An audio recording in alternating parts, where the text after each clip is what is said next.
Hi, Mary Catherine. How are you, Dr. Shaw? I'm very well. How about you? I'm good. I'm going to make you a co-host. Okay. Sounds good. Thanks. Well, scary responsibility. We haven't figured out what that means yet. I think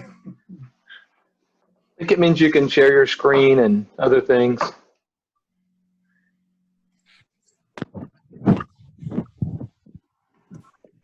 Dr. Shaw, have y'all gotten used to this new method of teaching?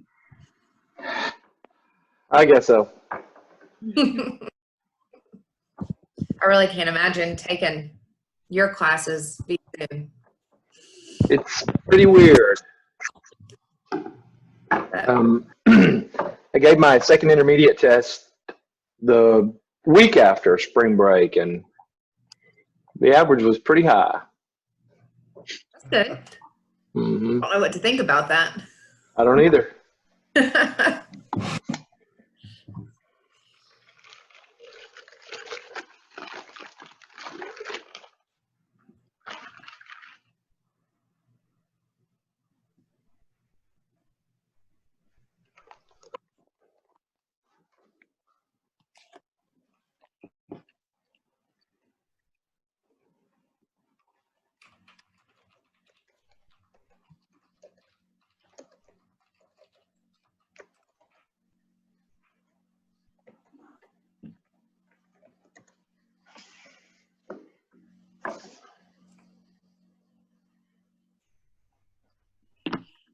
Kind of an awkward silence. Where's Vince?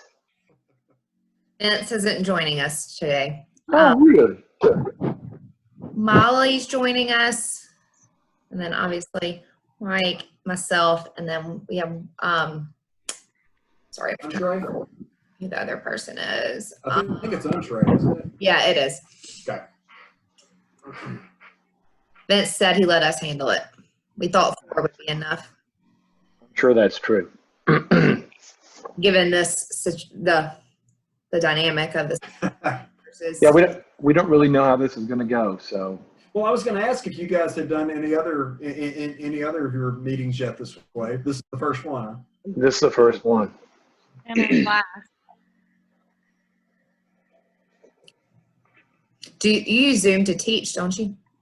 I don't. I'm recording my videos and putting them on YouTube and then posting links on Blackboard. Oh. I have office hours on Zoom 4 times a Gotcha. week that Wow. nobody comes to. I bet you on YouTube, I bet that's good, because then you could just go you can watch it 100 times. Like, eventually I'll learn this. Kind of like Becker. Yeah. If you listen to those videos so many times, they eventually just seep into your brain. So I'm sure I'm harder to watch than Becker. And I doubt it. well, it must be true because I have 113 students and, I have 40 views on my videos. Oh, Well, their test isn't till next week, so I'm sure they'll. I was fixing to say. But my point is, I think they're behind in watching videos. The world's behind these days, Dr. Shaw. It's not No just your doubt. students. No doubt. Well, do y'all want to start before Molly gets here, or do y'all want to give her a couple more minutes? Maybe let's give her Okay. a few minutes. While we're waiting, where's everybody at? Where's the furthest person away? Is anybody not in Mississippi? Ellen, you're in Tennessee, right? Yeah, I'm in Johnson City, like East Tennessee. So it's not that far away. It's like 9 hours. Anybody in a different time zone? I'm in North Carolina. And I'm in Ohio. So it's an hour later there? Yeah. Have they said anything for summer school yet? Or y'all? Summer school's been moved to online. Has it? Okay. Yep. They made that decision a long time ago. Okay. 3 weeks ago tomorrow, they made that decision. I'm hoping that they changed their mind. but Mark's telling me there's no way they will. I'm hoping. He's making noise about I'm canceling the fall classes. What? I'm hoping they don't do that.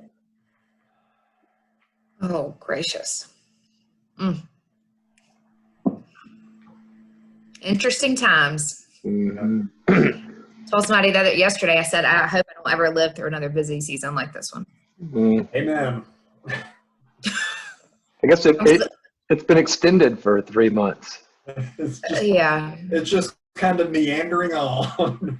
I said, today I was like, I had a meeting this morning with my team, and I was like, this is the weirdest day after April 15th I think I've had ever. Yeah. Yeah, for sure. Yeah. Like, Well, order closes are behind. I mean, everything's behind. yeah. If April 15th was not my mom's birthday, which I always have to contend with, I don't know that I would have given yesterday much note. You know, it felt really weird. It's just a day. No, it's different. Somebody had posted on Facebook, it was the weirdest year ever because the IRS was sending them money on April the 15th. Now that is true. Right.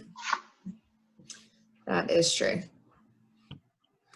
I'm getting a text we from can Molly. go Yeah, Okay. Molly's texting me and saying she needs a password to get in. So I'm gonna see if I can't get her in. Y'all start. Okay, we can. I guess we can kind of tell about ourselves, and then I guess y'all gave us some questions popped up. That y'all gave us. I don't know if y'all want us to go through those or if y'all want to just ask us questions. There's not very many of us. That might be better for this. So I am Mary Catherine Allen. I am in Jackson, Mississippi. I work at Horn. I'm a senior manager in tax in our public and middle market group. I have been with Horn, I think, this might be 10 years. It might be 9. I can't remember. For a Big 4 firm before I transferred to Horn, moved back to Jackson to be closer to family, got married, all that kind of stuff. I have 2 young kids. I have a 5.5-year-old and a 2.5-year-old. So I'm trying to homeschool them too. I'm not doing a very good job at that at the moment.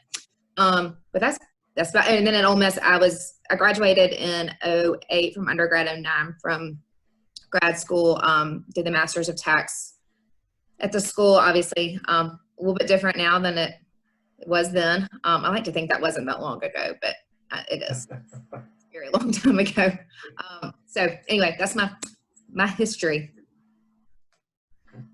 Am I I guess so far I might be the only other one of us. So Yep.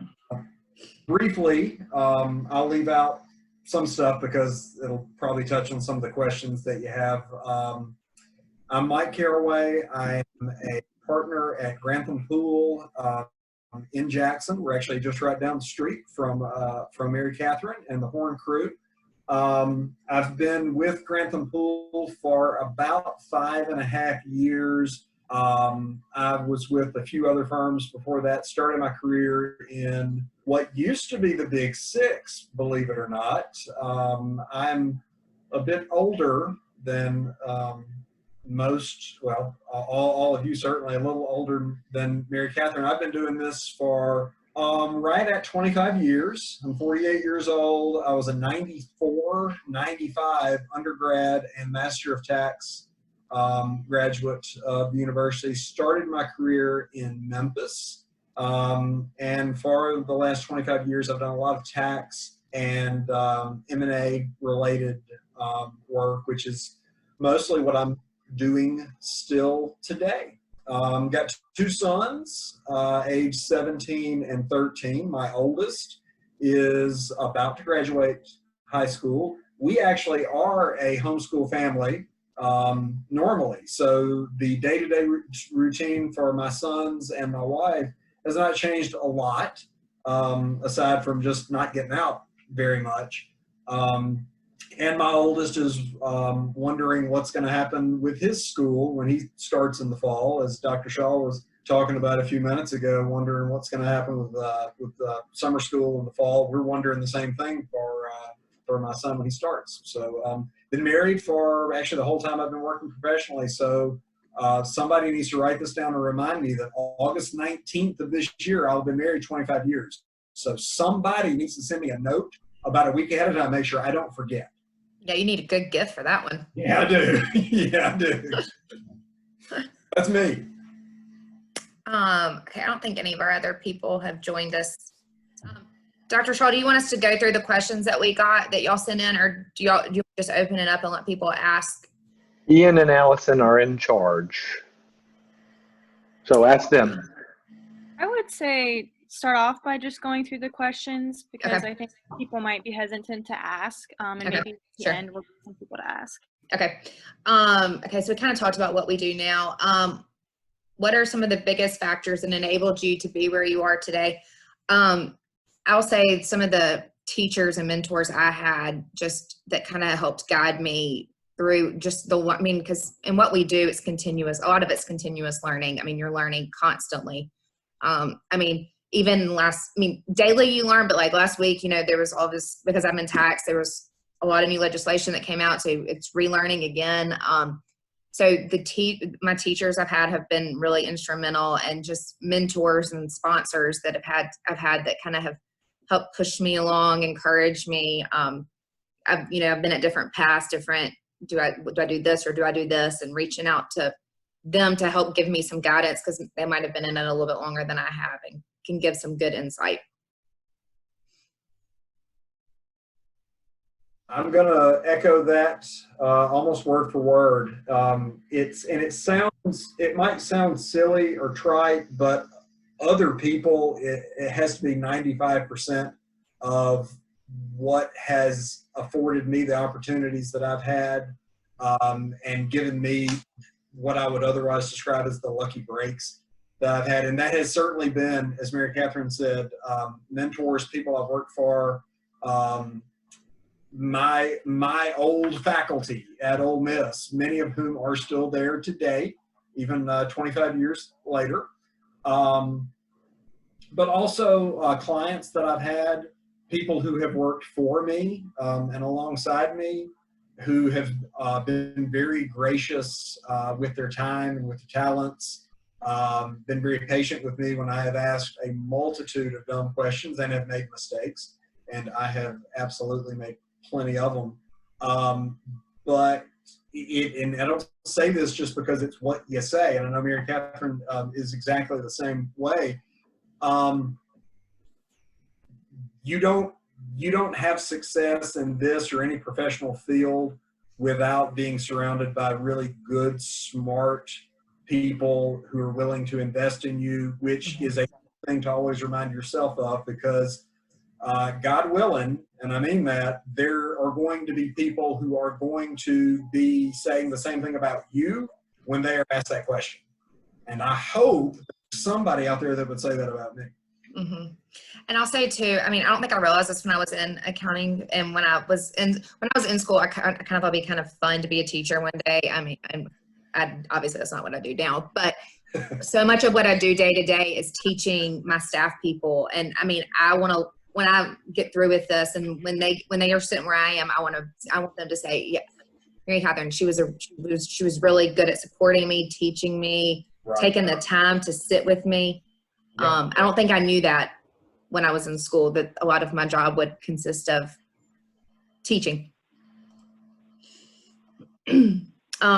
Okay. What are some of the things you wish you would have known or been told before leaving school and entering your working We career? could spend the rest of our time talking about this one. Oh man. Mike, you want to go first? Oh, sure. Some of the things I wish you would have known. And maybe some of these are debatable, but I would say I had in my head, and I think a lot of people have this in their head, whether it's conscious or not, that there was a certain expectation of me in terms of my knowledge or abilities that was significantly in excess of what I could really do. And this is a bit of an oversimplification, but when folks ask me in interview settings, so what am I expected to know? What am I expected to be able to do when I start? What I tell them, and again, this is an oversimplification, and I'm I'm a Southwest Mississippi country boy, so I have to simplify things. I say nothing. Nothing. You know that debits go on the left and credits go on the right. Is that right? Left, right? Yeah. We'll teach you the rest of it. And of course, that's not true. You guys are getting a world-class education, and you need every bit of it. But in terms of the practical application of it, what you're doing your first day on the job, walk in your first day, and you are going to, and at some point in your first year, you will be utterly convinced that you are the dumbest person to ever possess an accounting degree who has ever lived. And it was a series of clerical errors that got you out of school. You will be convinced of that. And I wish I had known while I was still in school that that is not an uncommon feeling.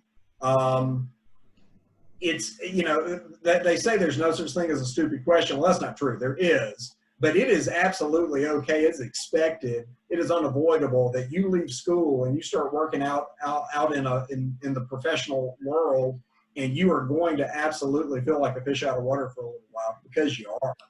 And okay, it's expected. Firms like ours and others have systems in place to help you get from that point to running on automatic on more and more things constantly. But back to something else, this is something that Catherine said. Another thing I wish I had known is that you will never stop learning new things and new ways of doing things, ever. I've been doing this for a quarter century, and I will still have first and second year staff people surprise me with something that, oh, you know what, I've forgotten about that, or I didn't realize that, or I never thought about doing this way. Thank you. So that's just a couple of things. What about you, Mary Catherine? I think I've even had to remind my staff of this too. When we have somebody new who's coming to start, you know, you are leaving school, you've been taught lots and lots of things, but like when you start out in that staff level position, I mean, you're doing some of the basic things, which might not be what exactly you've been taught. And so asking the questions of why you're doing what you're doing, like, why are you auditing cash? Why are you having to towel this stuff out? Like, doesn't even make sense. Asking the questions of why. I mean, I think when I started, I don't think I asked enough questions, because I thought I was like, I'm expected to know all these things, but that's not really true. Right. I would have been, we can talk some more about this later, and I think another thing that it was so important to me was just knowing when you get out of school, I mean, use that at that point of your life, you don't have as many probably responsibilities as you have 10 years later, and really using that time to really dive in and soak up just as many experiences as you can, to learn as much as you can, to grow as much as you can. Because when you're fresh out of school, I mean, that some of that time is some of the most valuable. Absolutely. Let's see. What are some of the most important lessons you've learned in your working career since you've left school?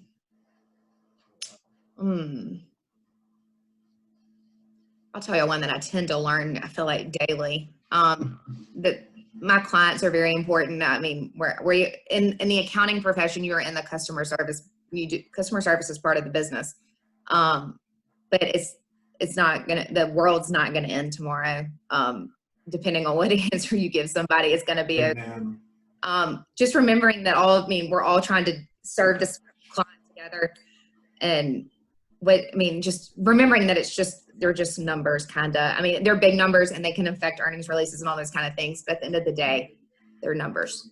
I think that's because, I mean, I'm a perfectionist, and getting, some little things really can send me over the edge, but remembering that really, I mean, there are bigger fish to fry in the world, has been a good little daily reminder that I have. I just want to back you up on that and agree. One of my first mentors was a senior at Deloitte & Touche in Memphis. She was on her second career, so she was a little bit older than other seniors. She had been in her first career an emergency room nurse, of all things. And she had I think a good outlook on that. And when I would freak out about things, whether I'd made a mistake or was under a lot of stress, I remember a couple of instances she said to me, Caraway, this is important. We want to get it right. Nobody's going to die. She said, I've had that job. This is not that job. He's going to die. It is the numbers, like Mary Catherine said, the numbers can get big. They're important. They affect people's lives. But I tell you, the number of boneheaded things with which I have been involved, either directly or indirectly over the years, a number of them I thought, well, this is it. I'm going to be delivering pizzas next week. Yep. One of them has ended my career. I have, and I would say maybe some of them should have, but not one of them has. And that gets back to being surrounded by really good, smart, and gracious people that really do want the best for you.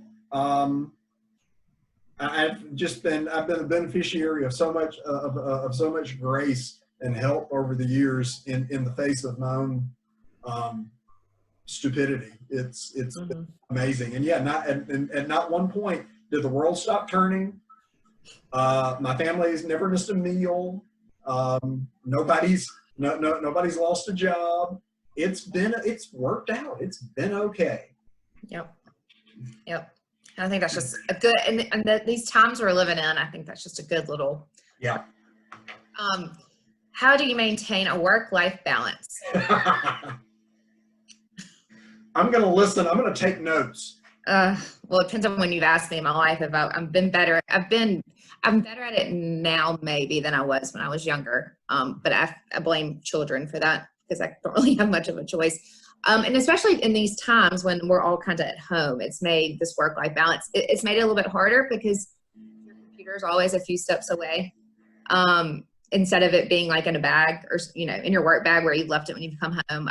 I feel like during these times and especially with it being quote unquote busy season, it's made it even more interesting. But I found that, again, I'm not very good at this, but because of my kids and their schedule, I've been able to kind of I just try to do my work and then spend time with them. And then sometimes, unfortunately, that means I might have to do work at other times of the day. But because of me working in those ways, I'm able to do work and be with my children at the same time. I'm not very good at it at this stage of life.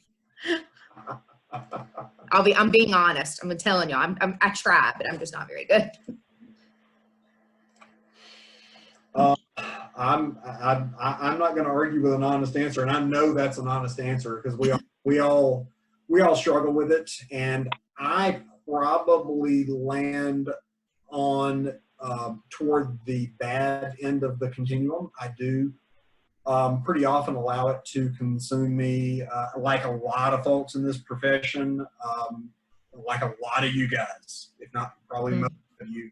I do have something of a type A, very control-oriented personality, and cannot turn loose of a puzzle, of a problem, and that absolutely can bleed into life, and especially, gosh, I'm sitting in an office at home, and as I said to Dr. Shaw, we're getting started.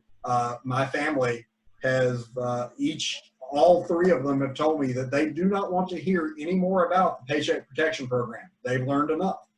But we're talking about it constantly, in tax changes and due date movement and the busy season that'll just never end now.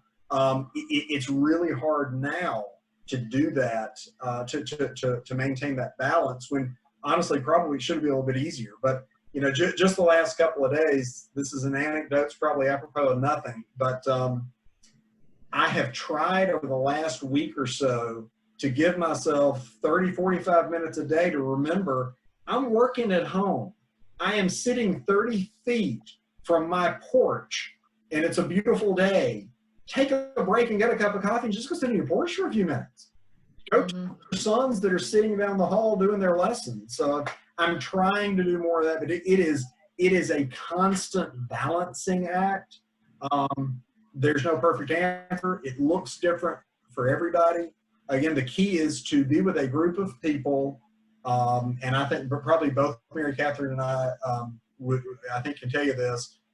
We are with groups of people that will support you in having a life, in a spouse, being a parent, being a boyfriend, girlfriend, son, daughter, brother, that's what's key. Having clients that will support you in that, having coworkers that will support you in that. I'm really lucky. I've got a managing partner, and we fight when he tells me this, because I tell him, you don't understand, I got to do this. He will tell me, you need to go home. You just need to just stop and go home. So there's no perfect answer.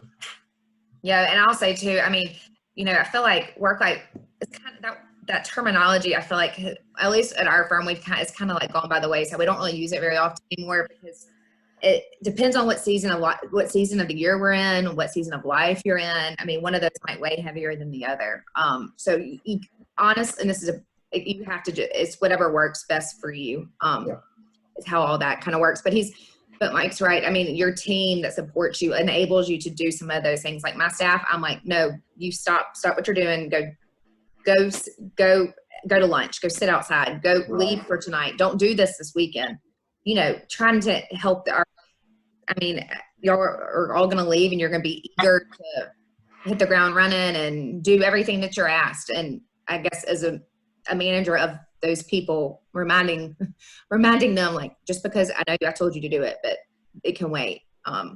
Again, not life or death. Hey, this is Andre. Maybe if I can add one thing. Hey, sorry, I didn't know you were on. No worries. I tried to log into Zoom, but I couldn't get it to launch. We need to back up and make him answer all the other questions. I know. You want to answer all the other questions too? I don't know if anyone wants to spend the next 36 minutes listening to me talk the whole time, but more than happy to hear anything that you guys would like for me to. But yeah. Andre, let me interrupt. Why don't you, I mean, really, in all seriousness, give them just a little context. Tell them when you graduated, where you're working. Yeah. So I graduated many years ago, undergrad in 2001, grad school in 2002. I'm an Oxford native, so love the city of Oxford, love Ole Miss. My family's in Oxford. A number of my family members went to Ole Miss, so roots run deep in Mississippi for me. But yeah, so I'm a director with PwC, and I'm in our national office in New Jersey, in Florham Park, New Jersey. I've been here. I'm on a 2-year tour, and I am 12 months into my tour. Prior to that, I was in Houston, Texas. I was a director in our assurance practice there, and I focused primarily on utilities and oil and gas clients. And so maybe getting back to work-life balance, one thing I would say is that term has almost disappeared in our firm also, but the concept is still around. And, you know, for me personally, when I think about work-life balance, and, you know, also something that I pushed on my teams, I think, you know, it's individual and it's a priority that you have to, you know, kind of hold yourself to. But I think it first starts with identifying what are the things that are personally important to you, right? Identify what those things are, and then communicate those things to the people that you work with. So, you know, just to look back a year ago, when I was in the practice, I had a staff person on my team, and he and a few of his buddies played on a club soccer team. And every Thursday, you know, his thing was they got together and they played soccer. And he told me, he said, you know, soccer's always been important to me. I played all throughout grade school and high school, was on a club team in college. And, you know, I would like to continue that to the extent possible, as long as it doesn't interfere, you know, with what we have, what we have going on the team, as long as I can do it. And so he and I sat down. I understood that was something that was important to him. We set very clear expectations as far as, you know, when he would leave, what his responsibilities were, and when he would complete those responsibilities. And what I will tell you is that more times than not, I found myself having to remind him. I would say, hey, Chuck, it's time for you to leave and go and, you know, go do your thing, your soccer thing. And he was like, and you know, he's a type A personality too, as most people in public accounting are.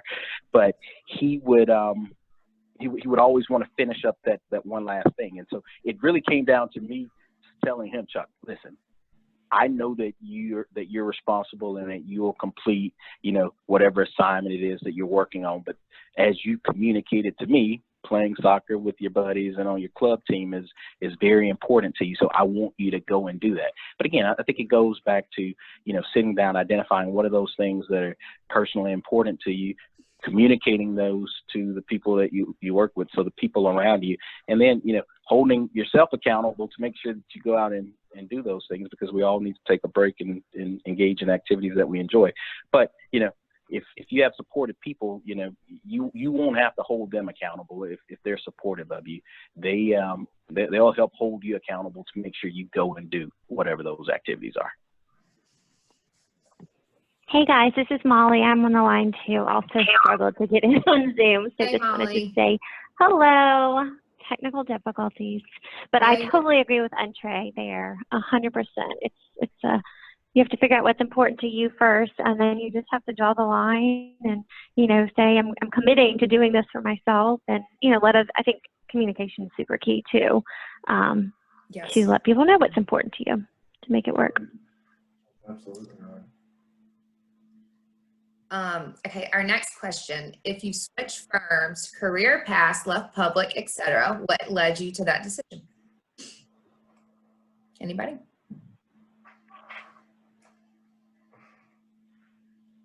Nobody? I'll take it, sure. I've Okay, switched Molly. paths a number of times.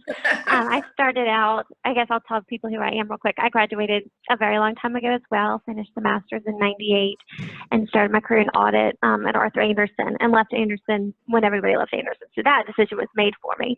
But I left the audit practice just because I felt like it wasn't my life calling, but I still loved the world of, the public accounting environment. So spent the next 15 or at least 15 years doing mainly recruiting. Also did some resource management because I kind of liked the more people side of the business, but still being able to kind of stay, in the know about what was going on in the accounting industry, stay involved and get back to Ole Miss and do all those things. And then recently I switched roles completely different, and I'm now working in practice operations. I'm the chief of staff for audit Metro New York, and just help the partner that runs the business just do that, and have my hands in a lot of different things. But I made that switch most recently because I felt like I was getting stale and not learning anything new. And I think that's when you really make career decisions is, am I still learning? Am I still challenged? Is this still fulfilling and rewarding? And if that, if the answer is no there, then I think that's when you really think about, okay, what's the next step? But if the answer is yes, then I think you continue to grow and doing what you're doing and, kind of continue along that track. So.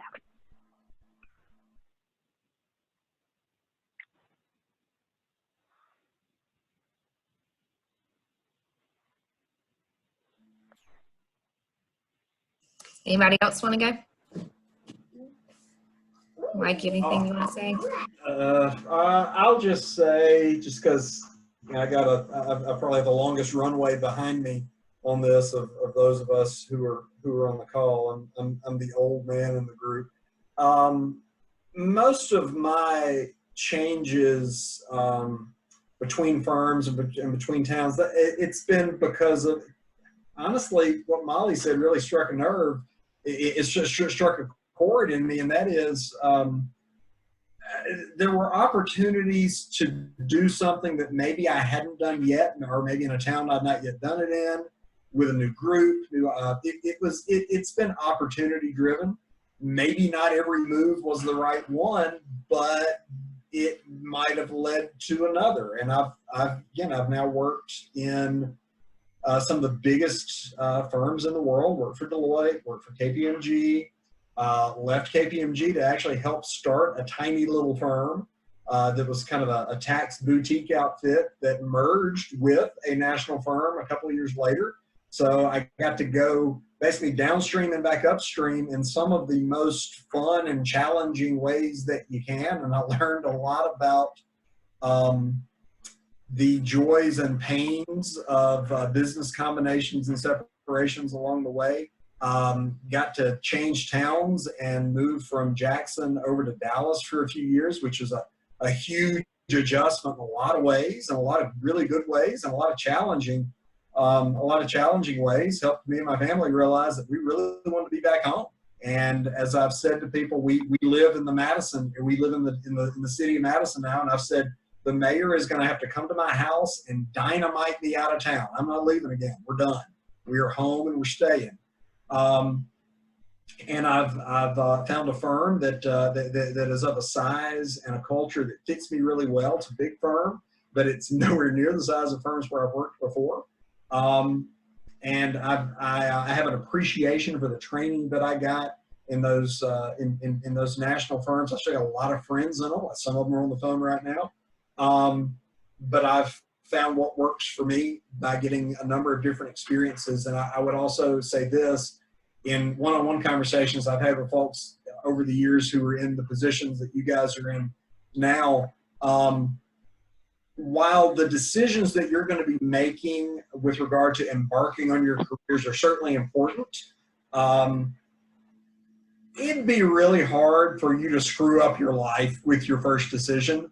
So I would say, if you're applying a lot of pressure to yourself as you're going through this process, kind of just lighten up, give yourself a break. And there's a lot of really great firms and a lot of awesome opportunities out there. And you guys are at one of the greatest schools on the face of the earth. The opportunities that you're going to get are astounding. It's going to be really hard for you to make a stupid or a bad choice. So cut yourself a break, have fun through the process, and understand that you really don't know where you're going to be in a decade. I mean, I never thought I'd end up in Jackson as early as that. I mean, I thought eventually I'd move back home to be with my family and all that kind of stuff. But again, an opportunity presented itself that made sense for me to move. But I mean, if you would have told me 10 years ago that I was going to end up in Jackson after being in Memphis a year and a half, I would have laughed at you. I'd be like, there's no way. Exactly. I mean, I thought I was in. I mean, even when I was in school, A, I never thought I'd end up in Memphis. B, did I ever think I'd end up back in Jackson. I thought I'd live in a town close enough to where I could get home when I wanted to, but not all the time.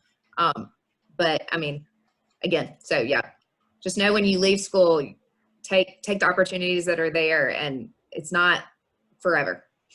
Right. Yeah. I would just add, agility is probably the best trait that you can have at this point, and honestly, probably throughout your career. And so I've moved around a bit throughout my career, different cities, different offices, different firms. If someone had asked me a year ago, would I be living in the Northeast, working for my firm's national office, I probably would have said no. Anyone who knows me knows that I'm a fan of warm weather. And right now, on April 16th, it is 45 degrees in New Jersey. And in some parts, it's snowing in New Jersey. So, not somewhere that I probably would have, chosen to live even a year ago. But, well, let's call it 13 months ago.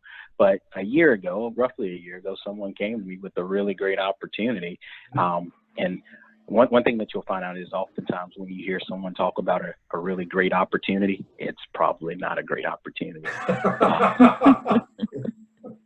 But they're going to do their best to package it and make it sound like a really great opportunity. But so someone came to me with what turned out to be a legitimately great opportunity, and they said, you've communicated what your career goals are.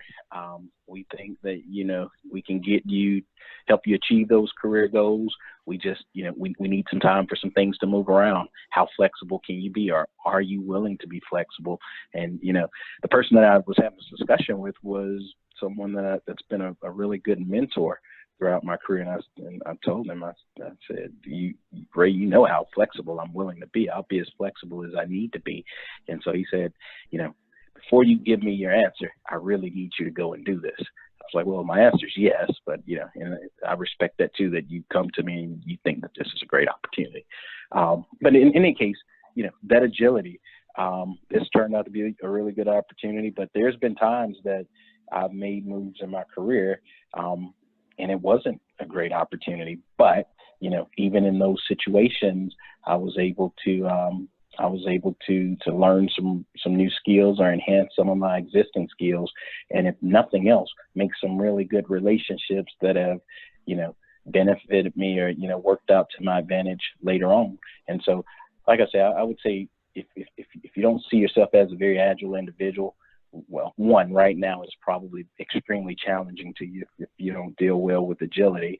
But, that's a skill set that if you don't already have it, you want to go ahead and start working on it and building it right now, because if I can't give you any other advice, I would say, being agile and willing to try new things and step outside of your comfort zone is going to be very key in your careers. As far as, the advancement of your careers, I think it'll take you very far. I guess we can piggyback off that, because one of the questions that was on here was how important is the ability to adapt, and what are some strategies that you found most effective? So, Andre, you want to give us some good strategies you found for adapting, ability to adapt? Yeah.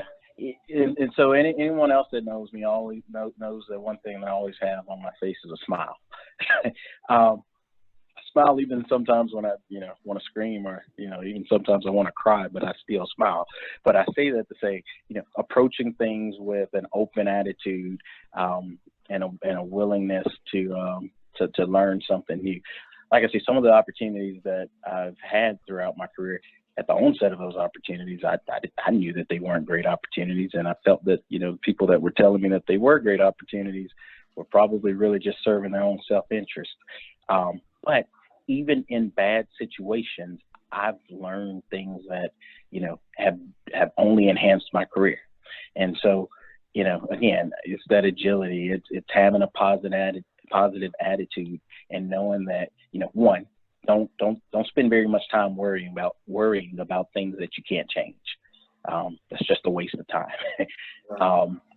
And then, when you're presented with something that, may not be, at the top of your list of things you want to do, or things that you thought that you would do, approach them still, with an open attitude and a willingness to give 110%, because more often than not, you'll probably take something away from that'll benefit you later on. And if nothing else, you at that point, know what to look out for in the future. So, I'm a strong believer that there's always something positive to take from any situation.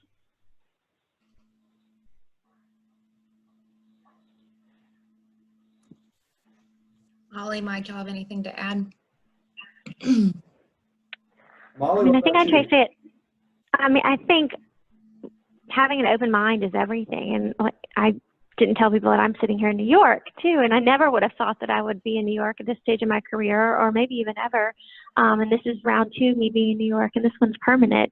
But I think the more open your mind is to opportunities, the greater places it'll lead you. Is in terms of like getting caught up to speed and like adapting and like getting off and running at different things, I think my advice is just learn and absorb and be a sponge and ask questions and model yourself after others, like form some of those good relationships that Andre was talking about. Because things can be scary when you're doing new things, but there's always, at all the firms, or really anywhere that you go, there are going to be people that are in it to help you succeed. So, use people. I was not someone like back in college that would raise my hand and ask a question if I didn't understand things. I would just try to figure it out on my own, and that is not the way to be successful in our world. And it's something that I learned, luckily, pretty soon out of the gates. But that was a big learning curve for me, because I thought, oh, if I ask a question, it's going to seem like I don't know the answer. Well, you don't know all the answers. So I think, being vocal and finding mentors, I think Andre mentioned it, that will definitely help you, because sometimes you don't know how to act. And earlier on in your career, you learn so much just by listening and observing how those more senior to you handle situations. So.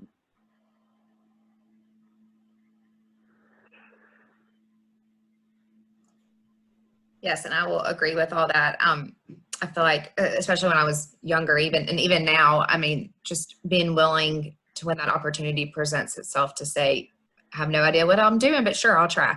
I feel like that's where so much learning and growing comes. And I probably wouldn't be sitting here today if I hadn't have said yes to some things that I had really no clue what I was doing. And I learned along the way.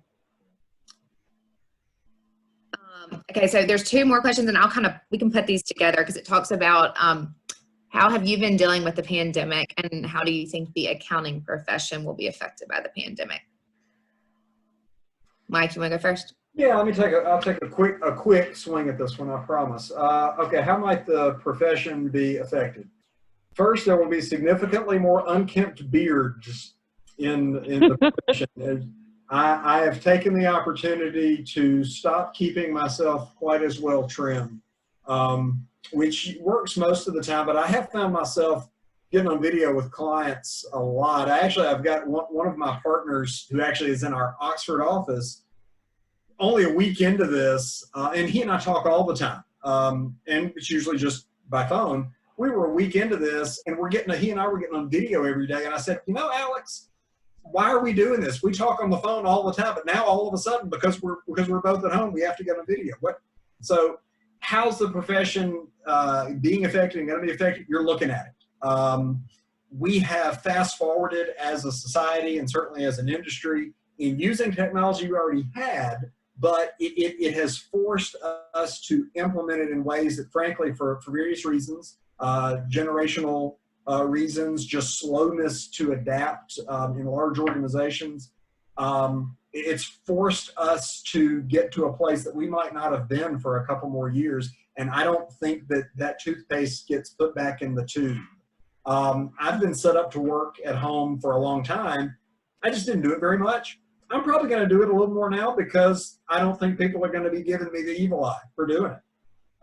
Because we're all doing it and we're proving the efficacy of it right now. So that's one of the ways, that's one of the surface ways. I think we as a profession and as an economy are going to be affected in the services that we provide. Now, we can all give you stories about what we've been doing the last month and how we work with clients and the things on which we're working with them, SBA loans, other things, but that's not going away in terms of the needs of our clients are being affected in very severe ways right now, and not all of them good ways. We're going to be dealing with clients and an economy trying to climb out of a very weird hole for some time. We don't know what it's going to look like, but the needs of our clients and our coworkers and our firms are going to look different on the other side of this. I don't know all of the ways, but we had a very strong economy, and I think we will have again, but we've got this weird hole in the middle of it that's going to change the conversation for some time. That's just a couple of thoughts. You guys probably have some other thoughts on that too.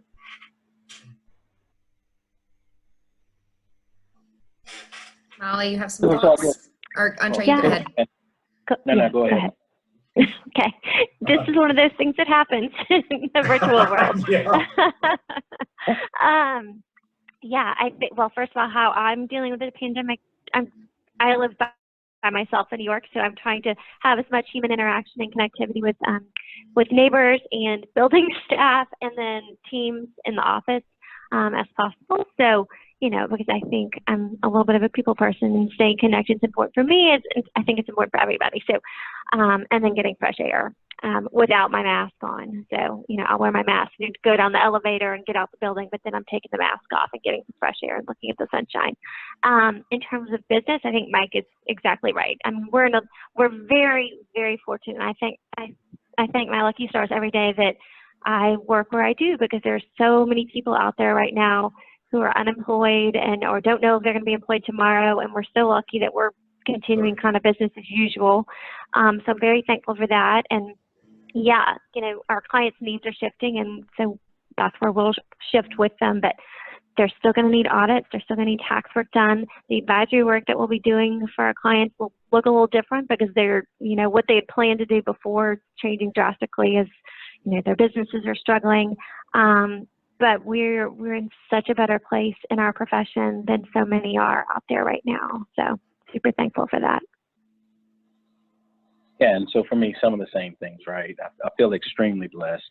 I get to roll out of bed and I stay in my pajamas and, throw on a decent shirt if I'm doing a video call, right? There you go, man. I get to sit at my counter and work, and there's so many people that are in a much worse situation than I'm in. I'm getting a paycheck. I have food. My family is doing well. And so, again, I feel blessed. Our profession, and I think some of the long-term effects, I think it extends to, all companies in general. I think this was somewhat of a proof of concept. A lot of companies have, had a digital explosion, and working from home has, been something that, companies have tried in, varying levels. But I think this right here was proof of concept. I think about my firm and also the clients that my firm serves. From what I'm hearing and, from my own personal experiences, very little has fallen through the cracks since we've moved to this virtual environment. So very little has fallen through the cracks. People have been able to be productive, efficient, outside of the human interaction and being in the same room at the same time. That's the only thing that's being missed. And, and that's not even completely true, because you still get the human interaction, right? Video calls. In fact, I feel closer to some of my coworkers now than I did 2.5 months ago, because I'm on video calls and, their kid runs through the living room crying or runs up to the computer, and all of a sudden it's a personal connection. Whereas, I only knew this person as, in the office in that work setting, and then may not have known very much about their family. Now I know exactly what the kid looks like, sounds like. I've seen spouses have come in and, and inadvertently interrupt and say, "Oh, I didn't know you were on a video call," and they're like, "Well, you might as well come over here and introduce yourself now," right? So again, I feel as if the personal connection is a bit deeper in some instances, but this goes back to that agility, being able to adapt to different situations. It's something that you're going to need to do in your personal and your professional life. It's like, I can't remember which insurance company it was, but their slogan was "Life comes at you fast," right? Well, this definitely proves life comes at you very fast, and so you just have to be able to adapt to it and move forward. But again, this is proof of concept. Even once we get back to some form of normalcy, there's going to be some percentage of people that they're going to go to their employers and they're going to say, "Why do I need to be in the office 5 days a week?" And some are going to say, "Why do I even need to be in there at all? I can get things done remotely." And, I think companies are going to also take a look at this, because right now there's a lot of companies that are making lease payments on office space that's empty. And again, if very little is falling through the cracks, then, I think, from a business perspective, you almost have to ask the question, why am I making those lease payments when, outside of a pandemic or some event? Can I move some portion of my workforce, or maybe all of my workforce, to a remote environment? They're doing it now, and they're making lease payments on empty space. So that's a huge cost savings. But thinking about our profession in general, specifically, our clients, they still expect the same level of service from us, and it's more, from what I've seen, we've probably been delivering better on that, because you're sitting on your couch, or you're in your home, and you're responding almost immediately. For some people, working right now is actually their break away from all of the noise that's going on. But I think the more flexibility you offer people, the happier people are, the more willingness they display in getting things done. And I don't know. I think this, and through all of the bad, and there's a lot of bad that has happened because of this. I definitely don't want to downplay any of that, but I think there are some positive things that have also occurred, and also some lasting impacts that it's going to have that will be positive. Yeah, I mean, I'll say we've been encouraging remote work for a long time. I mean, when my oldest was a baby, because of my childcare situation, I worked from home 2 days a week, and then I don't really know why I stopped doing it, but I did. I think because my kids got older and they are loud, like you hear them now. And so it was easier for me to be at work than it was for me to be home. And so now I'm back doing this again, and my oldest even asked me, she said, are you going to do this for forever? When the virus is gone, are you going to keep working at home? I like you here.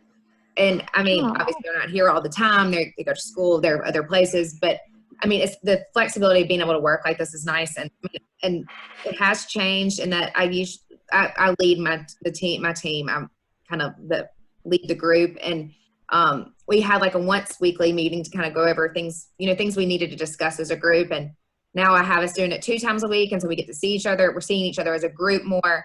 I call them like happy hour, but really it's just like a time for us to like kind of talk amongst each other besides doing like technical work things. And I think a lot of them, even my younger staff, I think they would tell you they feel like they have a lot more ownership now than they did before. Cause I mean, it's up to them to get their work done. And as long as they get their work done, I'm not going to really say anything and no one's going to ask questions. Depending on what time of day you want to get your stuff done, doesn't really matter. Just be available. Communication. It goes back to kind of what we talked about before. Yeah. But yes, I think people will be working differently. And I will say in the stuff and all this, the CARES Act that's come out, I mean, I feel like our clients are looking to us because this is such new uncharted territory and it impacts what they do in business today. Yeah. So I feel like our clients are coming more to us with, I mean, they were coming to us anyway, but I feel like they feel like the livelihood of their business and continuing to succeed in the next 12 weeks for, if it's due to the PPP loans or if it's due to the EIDL, they're coming and asking questions and wanting help from us. And so you're really able to give, so I think the relationships it has with your clients, I think it will change as a result of what we've been through in the last month. And again, too, they know, yeah, they're at home working, and yeah, you might hear a screaming child every once in a while, but like they're still getting my stuff. They're taking care of me. Do y'all want to put any questions in the chat feature at the bottom? And I can read those out if y'all have anything else that y'all have questions about that we didn't ask. Like down beneath, y'all probably know this because y'all do this all the time, but down at the bottom, there's a chat thing and you can send it. You can send it to the group or to me, I guess, or to Dr. Shaw or whatever. I'll give y'all a few minutes.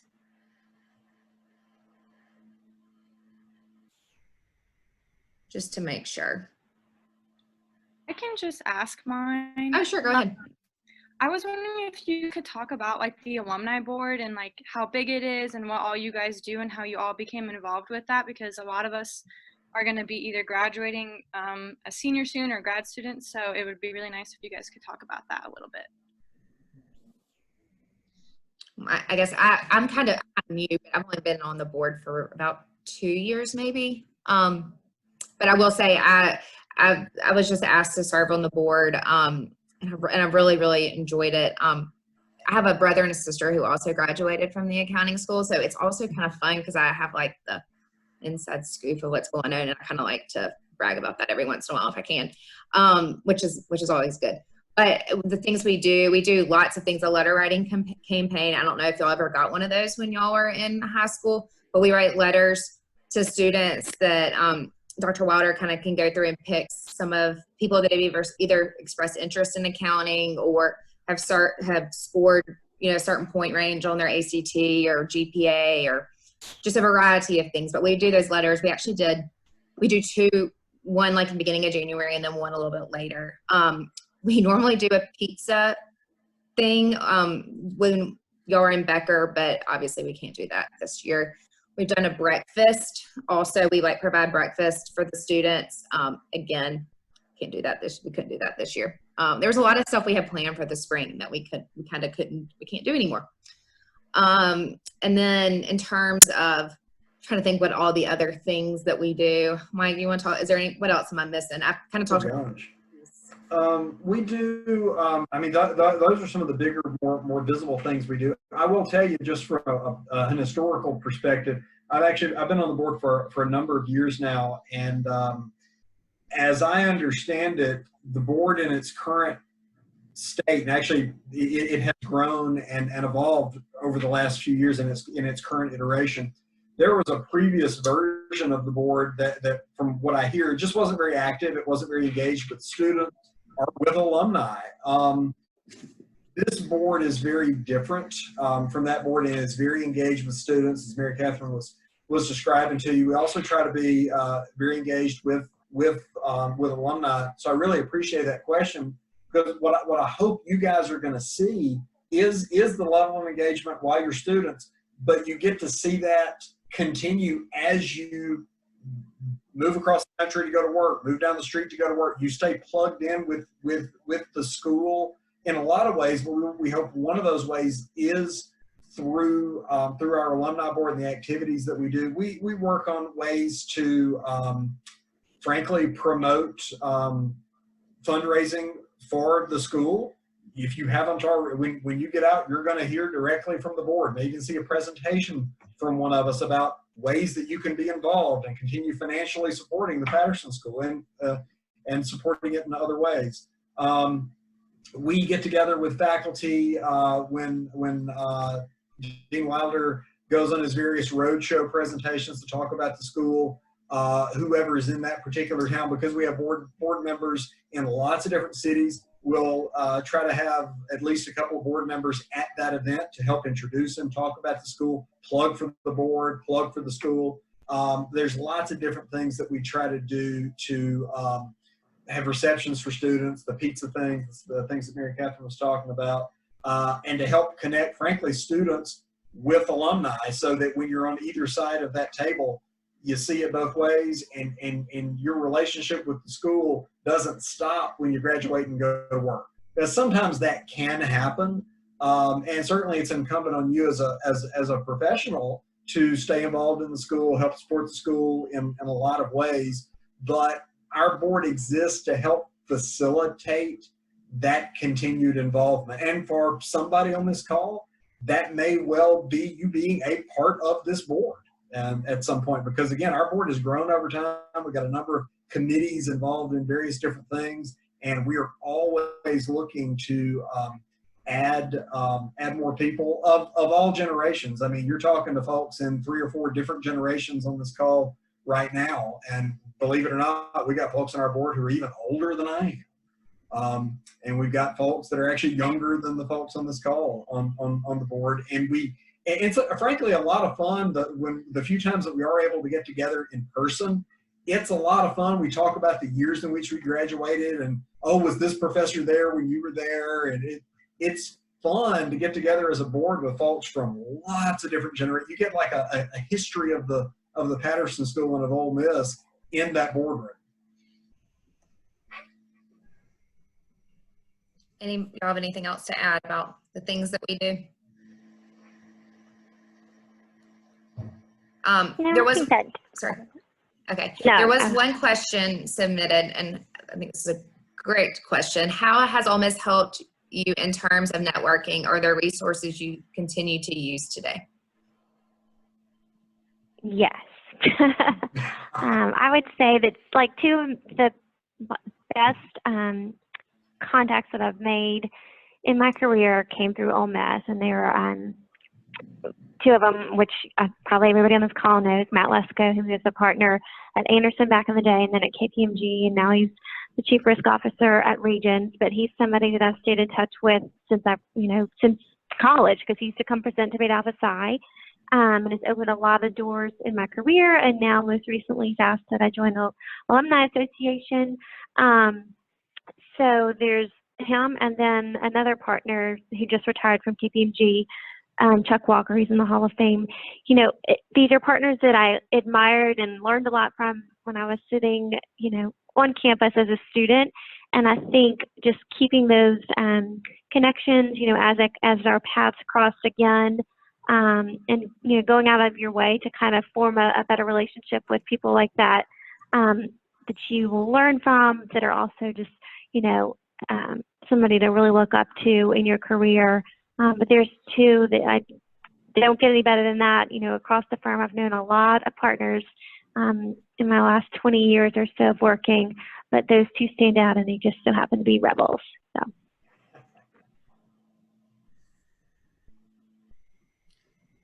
And I'll just say, I think of like just the people I went to school with, and people that I met through recruiting. Like Molly recruited me back in the day when she was, closer south, and I was, a junior, senior.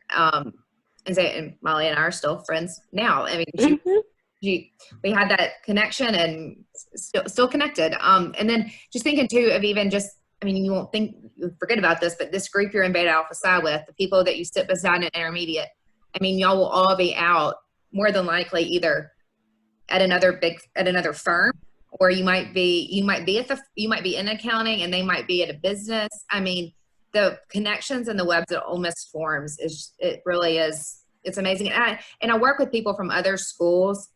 None of them seem to have it quite like Ole Miss does. There's, the school down the street, State. I mean, I work with a lot of people from State, and they just they don't have I don't know if it's the bond that you suffer like through your classes with together or what, but the bond from Ole Miss kids is different. You're so right. I mean, up here, people are like, wait, you graduated from school like eons ago. Why on earth do you go back there and do these things for your school? I'm like, why would you not? I don't understand. But I think that it speaks to what a special place the Patterson School is and Ole Miss is. I'll warn you guys in terms of networking and people in classes. I married the girl to whom I sat next to in intermediate class, so just watch yourselves.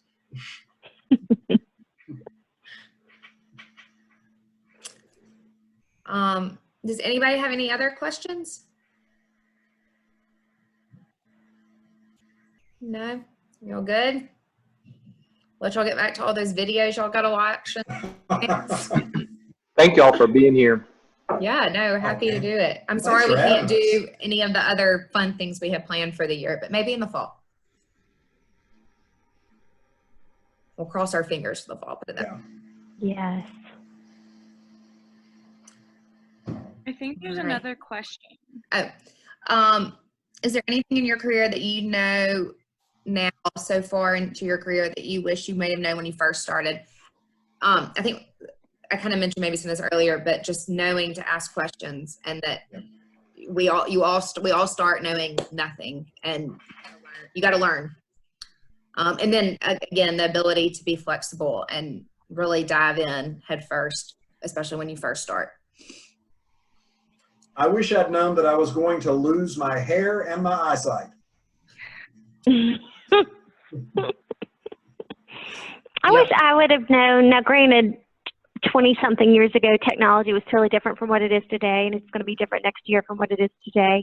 Yeah. But I wish that I would have known a little bit more how important it was to learn whatever technology tools were in place that day. So they're always going to be replaced, but I think having that technology mindset and being able to learn different tools is so important, and something that I was like, I'm a numbers person, I don't need that. But, every day it's more and more important. So I would encourage anybody to absorb as much technology. Take electives if you can, because it's going to take you far in your career.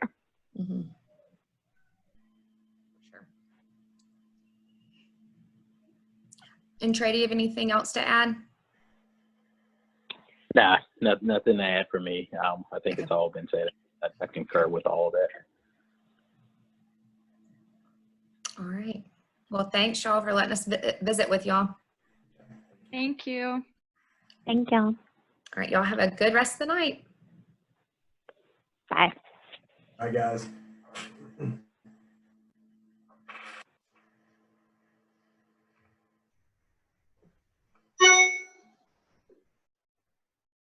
Good job, y'all.